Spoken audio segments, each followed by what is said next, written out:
Hello friends, welcome to literary scholar channel. अगर आप इस चैनल पे नए हैं तो प्लीज़ इस चैनल को सब्सक्राइब करिए। इस चैनल पे हम इंग्लिश लिटरेचर से रिलेटेड वीडियो लेकर आते हैं। और अगर आप इस चैनल पे पुराने हैं, मतलब आप ऑलरेडी इसको सब्सक्राइब कर चुके हैं, तो thank you for subscribing me and supporting me. तो आज का जो वीडियो है वो सैमुअल जॉनसन से रिलेटेड कुछ इंपॉर्टेंट फैक्ट्स के ऊपर है। रीज़न बीइंग कि मुझे प्रीफेस टू शेक्सपियर के लिए रिक्वेस्ट आ रहा है कि आप उस पर वीडियो बनाएं। दो मैंने चेक किया, बहुत अच्छे वीडियो हैं इस पर्टिकुलर वर्क पे, लेकिन चूंकि मुझे कमेंट में आया है तो मैं भी अपना कुछ कंट्रीब्यूशन इस वर्क को आपके सामने लेकर आने में करूँगी।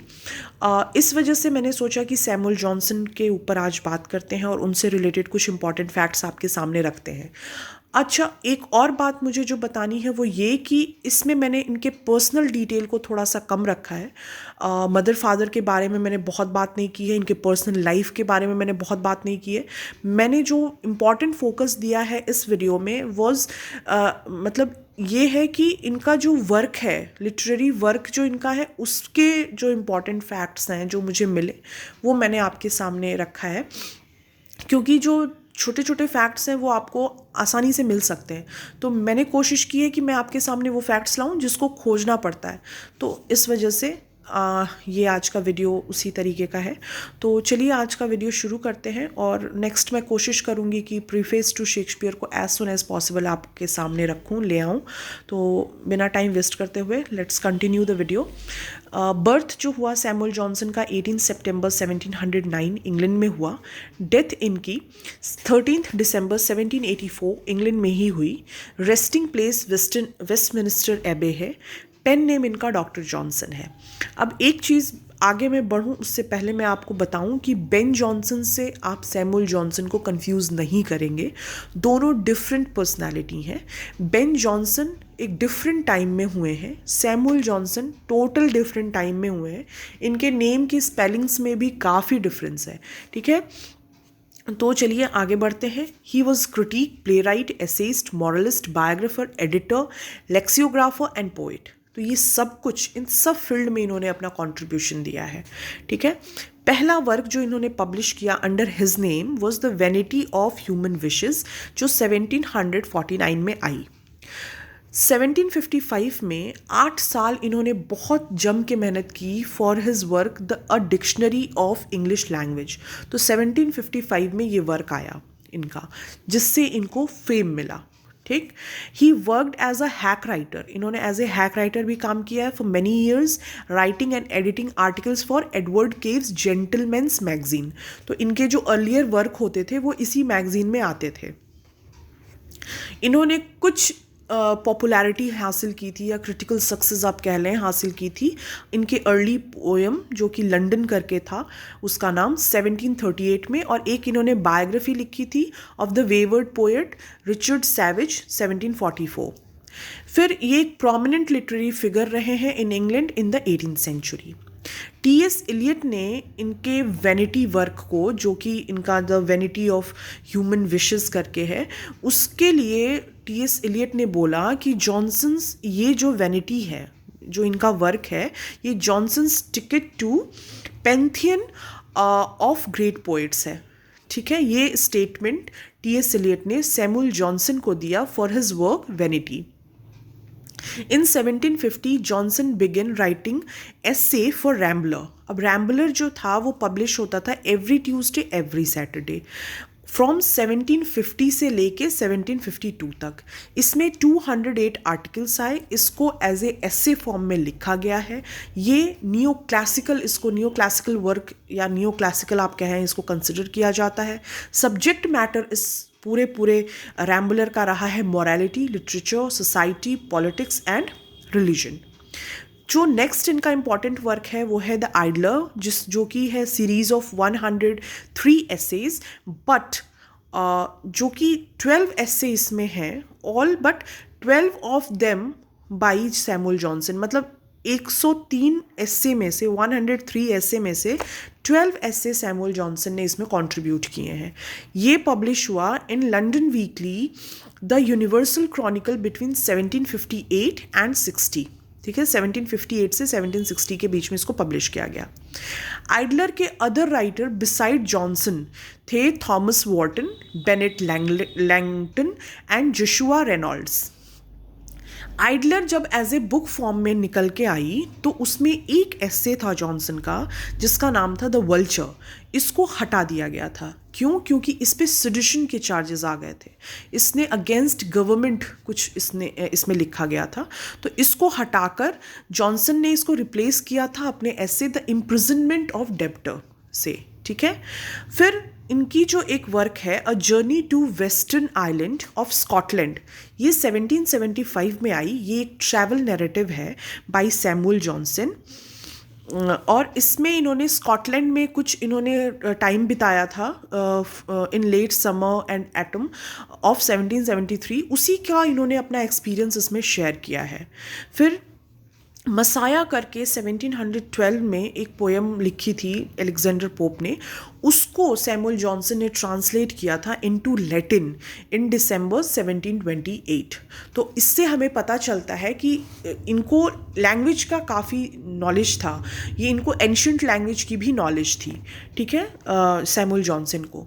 फिर the lives of the most eminent English poets 1779 से 81 के बीच में ये वर्क आया।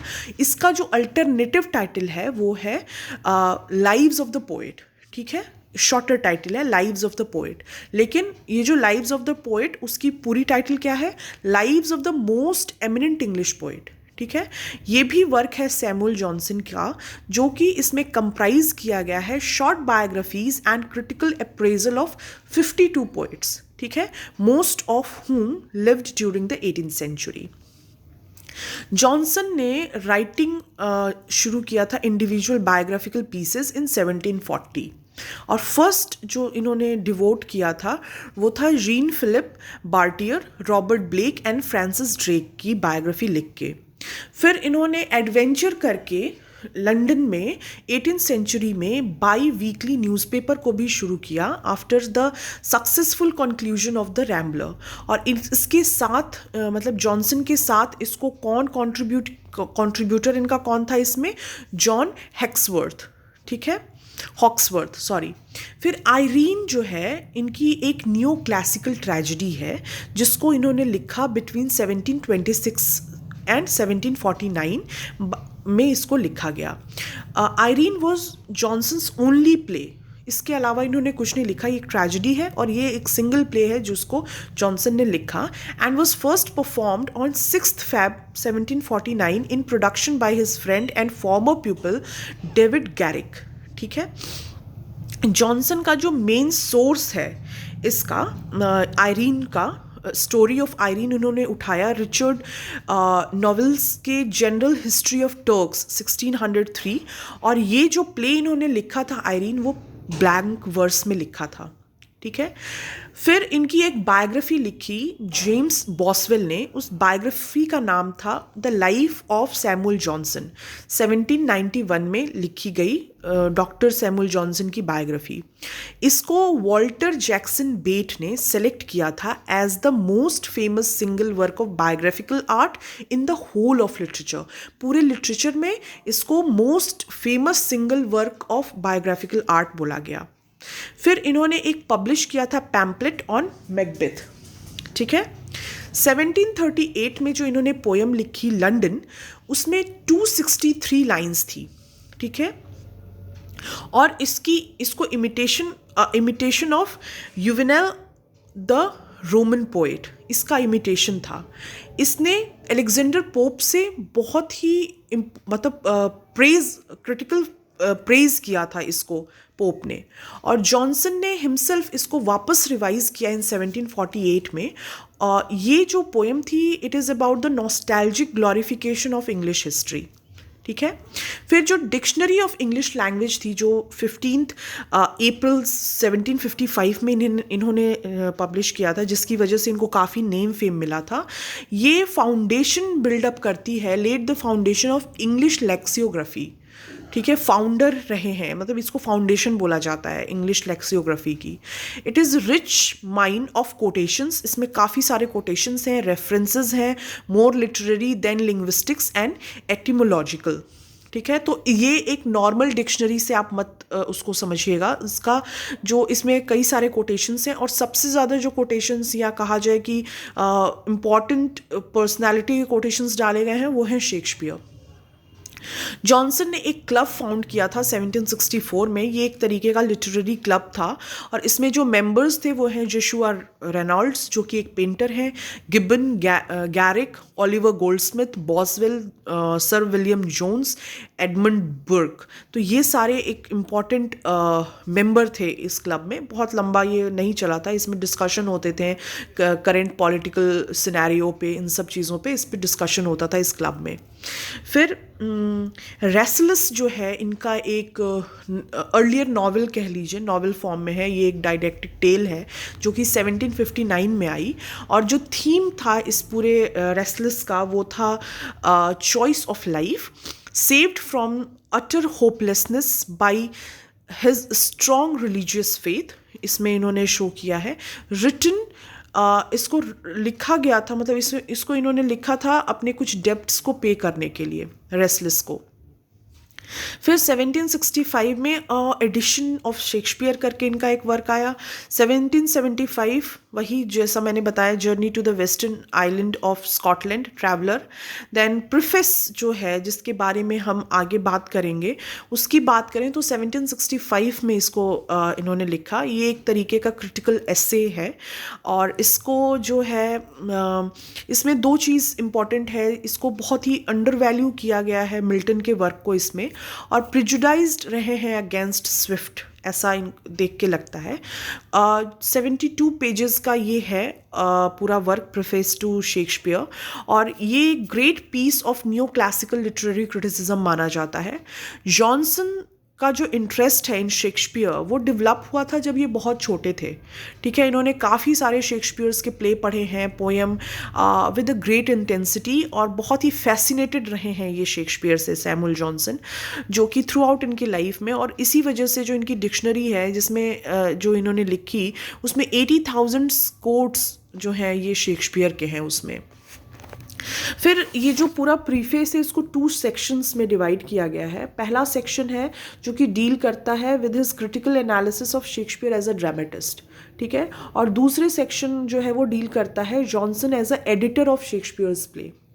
ठीक है, आगे अगर हम देखें तो Johnson begins the preface by telling us that people cherish everything that is ancient. इसी से शुरुआत किया है इस ऐसे की कि किस तरीके से लोग जो हैं वो एंशियंट चीज़ों की, जो एंटीक्स हैं उनको प्रेज करते हैं, और जो प्रेजेंट में है उसकी वैल्यू वो नहीं समझते। ठीक है, फिर 4 इंपॉर्टेंट कंपोनेंट हैं इस पूरे प्रीफेस का। पहला, a discussion of Shakespeare's greatness specially in his portrayal of human nature. ठीक है, दूसरा, उनका शेक्सपियर का फॉल्ट और उनकी वीकनेसेस क्या हैं। तीसरा, Shakespeare's play in the relationship to the contemporary poetry and drama. और चौथा, a history of Shakespearean criticism and editing down to the mid 1700 and what his work intended to do, ठीक, intends to do। और last जो point है मैंने इसमें add किया है अबाउट हिज वाइफ, जो कि एलिजाबेथ पोर्टर नाम था इनका, ये एक विडो थी और इनके साथ मिल के इन्होंने स्कूल खोला था। सैमुअल जॉनसन ने, इनको पेंशन मिली थी फ्रॉम जॉर्ज थर्ड इन 1762, और इससे ज़्यादा फैक्ट मैंने इसमें नहीं लिया है। बाकी आगे प्रीफेस पे एक पूरा वीडियो आना है, इसलिए मैंने बहुत डिटेल में अंदर घुस के इस पे वीडियो नहीं बनाया, क्योंकि फिर वो उसका कोई मतलब नहीं रह जाएगा। तो जब मैं प्रीफेस टू शेक्सपियर लेकर आऊँगी तो उस पर मैं जितने भी फैक्ट्स हैं या जितने भी माइन्यूट डिटेल हैं वो उसमें मैं ऐड कर दूँगी। आज के लिए इतना ही। आप मुझे कॉमेंट सेक्शन में ज़रूर लिख के बताइएगा कि आपको वीडियो कैसा लगा। अगर कोई इंपॉर्टेंट फैक्ट मुझसे मिस हो गया है तो ज़रूर मुझे भी इनलाइटन करिएगा उससे, और अगर आपको पसंद आया तो प्लीज़ इसको लाइक करिएगा, शेयर करिएगा, और नए अगर आप हैं तो प्लीज़ सब्सक्राइब कर दीजिए चैनल को। थैंक यू, खुश रहिए। और कोविड है, थर्ड वेव है, तो प्लीज़ सतर्क रहिए। Keep smiling, stay blessed. Thank you.